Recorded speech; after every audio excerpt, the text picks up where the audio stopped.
Now I'm going to tell you how to make a simple jig hook by hand. Friends, I'm going to make a red jig using small red hooks. Write in the comments if you've ever perhaps seen a jig for sale with a red hook shank, possibly. For example, I have never seen one where the fore end itself was red. Now we're going to make a jig for the bait, and it's going to be a red jig that can be made very quickly. Guys, it's really simple with these two tiny red hooks. We'll also need black and red thread, just regular thread, guys, that we use for sewing. Nail polish is a gel polish that only dries with the help of ultraviolet light. And of course, a small essential ultraviolet flashlight to dry our jig. First, we take the red thread and unwind a small piece, and now we start to wrap it very smoothly and evenly, our thread layer by layer, so that everything is done very, very carefully. This is how it turned out, guys. You see, I'm holding the spot where the hook's eye is still in the round nose pliers. I pulled two ends of thread aside. Something similar to the bait, right? On top of our red thread, we can say, as a second layer, we start wrapping the black thread. You'll need just a little bit of black thread, just enough to make a small head for the bait on top. Next, we take the glue and apply a small drop, just a little bit. The whole beauty of this glue is that until we shine this beam with the flashlight, it won't dry at all, no matter the temperature. We start shining it, and right before our eyes, guys, it's going to dry. Look at this amazing result. Let's take it off now. Here, and the excess ends, you can just cut these threads. So if the hook is a size 4, then making such a beautiful jig is really not a problem at all. Some work. You see, it's very easy to make such an ant or bait from a size 4 hook, however you want to put it. I think it turned out really great. The jig looks voluminous, empty inside, very similar to some kind of bloodworm or something. A caterpillar, maybe.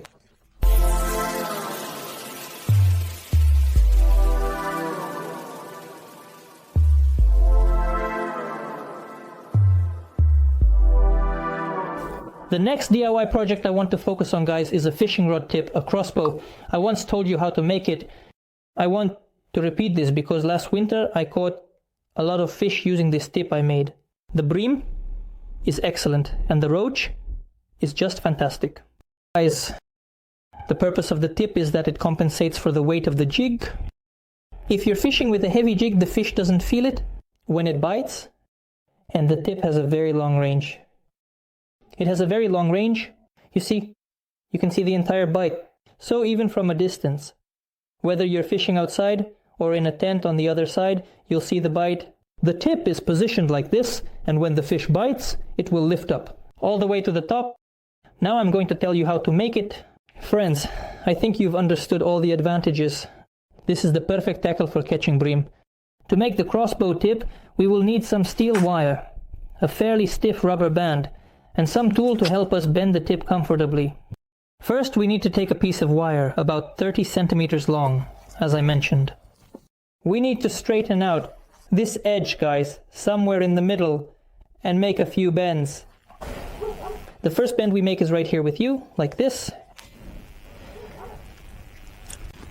Wow, we got a nice esquibik. 2 SGB here, and let's do it right here, guys, the width.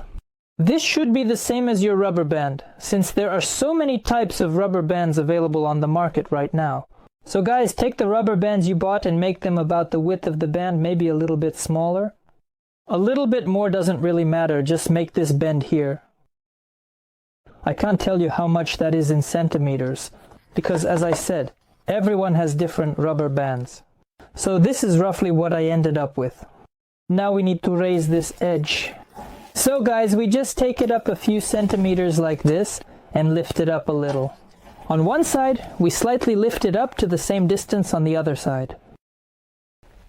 So we've made these 2 SGBs together. After that, we need to create a reverse SGB here. So we take it, hold it tightly, then we move back a few centimeters and turn it inside out. Our wire, this reverse SGB, needs to be pressed very tightly here so that it's snug. We do the same thing on the other side. We take it to the same distance. And we press both on. We're making a little squeeze like this. Well, this is the kind of thing we got, and I slightly bent it at the bottom. Here it should be attached to our fishing rod. Here is our winter fishing rod, guys, and here we need to attach this thing like this, the whole structure. Take some electrical tape and wrap it all up tightly. Once we secured our setup to the rod, we can easily slide it into the fishing rod. So we end up with this thing. Now we need to take a heat shrink tube with a diameter that can fit it in twice. Here's our rubber band. You see, it fits in there perfectly. Just right for twice the size. The heat shrink tube should be approximately this diameter, and we need to make a tiny cut in the middle. A cut, so to speak, carefully. We cut this out. On one side and on the other side, buddy, opposite each other. Accordingly, here's our setup, here's our already cut heat shrink tube, and we're threading the rubber band through it twice, as I mentioned. Here's our rubber band threaded in. We put it on one side and the other side of our setup. Now we need to use a bobber for our setup. The knot can be either metal or lavsan. It should be quite stiff, guys. You shouldn't use one that's too soft. In my case, it's this kind of metal bobber. Now our task is to thread our bobber through this hole that we made so that it fits between the two rubber bands. It has to be right between them, not on the side but in between. And it came out on the other side.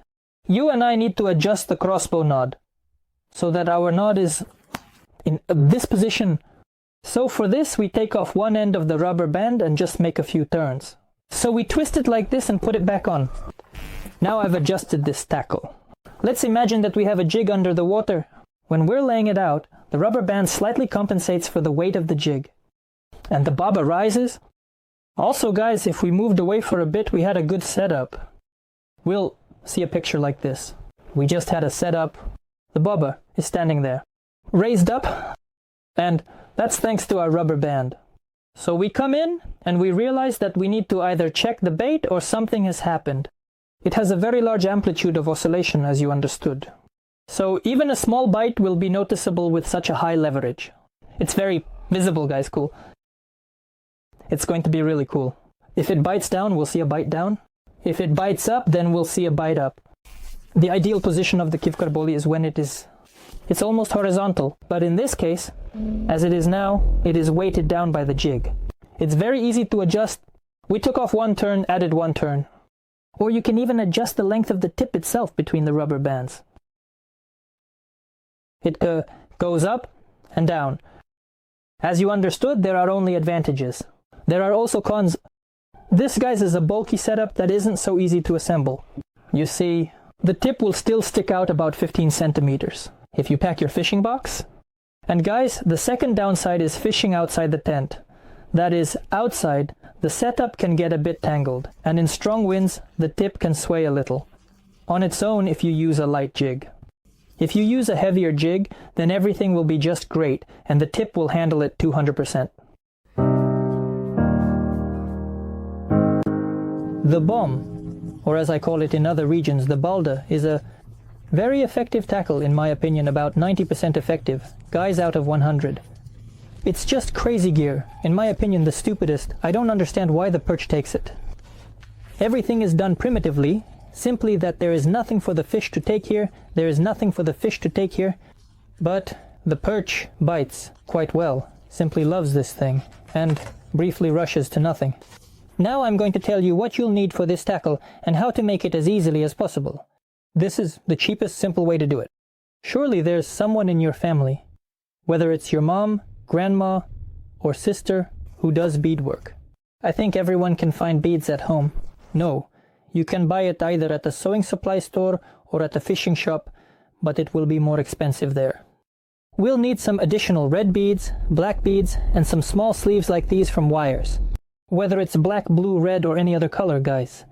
So, we'll need some beads. The main bulk of the beads is red. That's right, we need the red color the most. In this tackle, the hook you use is very important. It should be small in size. Well, for ultralight fishing and with a wide ring, the wide ring, this eye, must be, guys, essential. So the tackle will work more effectively. How is this tackle made? It starts with the hook. We carefully take the red beads and fill the shank of the hook completely with red beads all the way to the edge. And I want to point out right away, pay attention, the beads should move freely on the hook. They shouldn't be tight. They should be able to slide around easily. Now that we've almost completely filled the shank of the hook with red beads, we put on a black bead at the end. We have created a color that resembles a maggot, and the beads are moving freely, with a black bead at the end. Now we secure all of this with our little sleeve. It doesn't matter what color it is, blue, red, or black. It doesn't really matter much to you guys anymore, but the main thing at this stage, the main thing is that your bead moves around. It should have free movement. See? It's moving around for me. You can, if you put it on tightly, you won't have any space left for the sleeve. It shouldn't be that tight. Your sleeve should be slightly above the point of the hook. At the same time, your bead should move around freely. You see it moves freely, has free movement. It's better to take off one bead than to just squeeze them tightly. Guys, you need exactly 3 of these hooks with this bead for one tackle. 3 hooks and a weight. Now I'm going to tell you how to make a weight for this tackle in the simplest way possible and as cheaply as you can. For this tackle, the easiest way to make a weight is from these. These are, so to speak, sliding weights for summer rigs. Our task now is to take the weight and cut it in half right in the middle using a utility knife. Lead is a fairly soft metal and a utility knife can handle it easily. It's manageable, guys. Yes, it does require some effort, but it's very simple. Now, to make everything look aesthetically pleasing, nice, and to ensure our line doesn't get caught, we use a file to smooth out all the sharp edges. Once we've carefully adjusted our weight, the next step is to make a hole using an awl or perhaps another tool. Here, there's a through hole. For assembling this tackle, I recommend using fishing line. Well, somewhere around, my friends, a diameter of 0.2 to 0.25. It's best if you have the opportunity to use fluorocarbon. How do we assemble this tackle? We take the first hook, making sure the point is facing to the left, and we thread the line through it. We take our weight and thread the line through it. And we thread the second hook with the point facing to the right. Wow, we end up with something like this. Here's what it looks like, friends. In short, this is what we end up with. You see, it moves and spins. Now we need to tie a knot at the edge, leaving about 1 centimeter from the end. 3 to 4 here. We tie a little knot, so we have a knot here at a distance of about 3-5 centimeters. We just cut off this short end. Now we take the third hook, and friends, we tie the same line to it with the same diameter as the main tackle. Guys, comes the important part. We need to tie the third hook, this one, with a leader line, so that the length of this leader is 5 to 10 centimeters, no more than 10 centimeters. At the same time, so that when we go down, but they let me in, I didn't get stuck. You see this knot, that is, at this height it needs to be attached. But that's it. The super catchy bomb tackle is ready. I don't know, guys, why it's called bomb. Most likely, when you hit the bottom, it creates silt on the bottom, which attracts perch. Surprisingly to all the fishermen. This top hook is the most effective one. Anyone who makes this tackle using my method, I guarantee, won't regret it. Also, feel free to write and say thanks. I'm serious, it's a drop a rig. This one will definitely smash the perch. Here we indeed have 2 floats for winter fishing. They seem to be fine, guys, universal, but when the fish is biting sluggishly or just nibbling, you can't always see the bite. Now we're going to slightly upgrade these floats. For this we take a small piece wire. We just make a little loop on it, and around this loop we slightly wrap the loops around it. Now we take the second piece of wire, thread it through the loop, and make exactly the same kind of loop. Just with your hands, guys. So to speak, a loop within a loop should come out. Now we take our little float and stick one loop into it. From above, tightly for the ducks, and on top. The second float is already on the reverse side, loop into loop. And we end up with, guys, when we connect everything tightly now, this is the kind of float we can make. We need to glue this down so it doesn't come off using super glue, guys. Let's say I'll glue it just as carefully with ultraviolet light. Flashlight with gel polish. The main thing is not to glue the rings together so that they can move freely. What's the beauty of this float? Guys, it's what it looks like. At the bottom, there's a shot below. That will be the hook, and the float itself is double. We're now immersing it in our jar, and it's in the hole just like this in our setup. So this is our little hole we have here. And but about a few centimeters we can see they don't reach the surface of the water. You'll be able to see all of this from above, right? Like this, just like this. You see your float in the hole when you have a bite. There is a bite. The float either oscillates from side to side. This is it will look in reality. You see the hopping vibrations, and with such a double float, it is easier to see the slightest bite. It is sensitive. When the fish lays down, you will not just see a rise, but there will be a rise. And the top float will dip down, so you definitely won't miss that kind of bite underwater. There it is, swaying, and when it bites, you see it go down, and it immediately lays flat. That's the next, simplest sign. At the same time, a cool, effective DIY project is a bobber for winter fishing. Guys, we know that there are a lot of nods, of different qualities, different thicknesses, but the simplest bobber you can make at home is from a car tie strap. There will be a lot of other bobbers that I'll be making, but the simplest and the best one today is made from a car tie strap. It's pretty easy to make, literally, I don't know, in just a few seconds for those who don't know. This is what it looks like. The tie straps are sold not in such a package. There are a ton of them in there, and they come in different colors and sizes. Guys, they're not always useful at home in household tasks.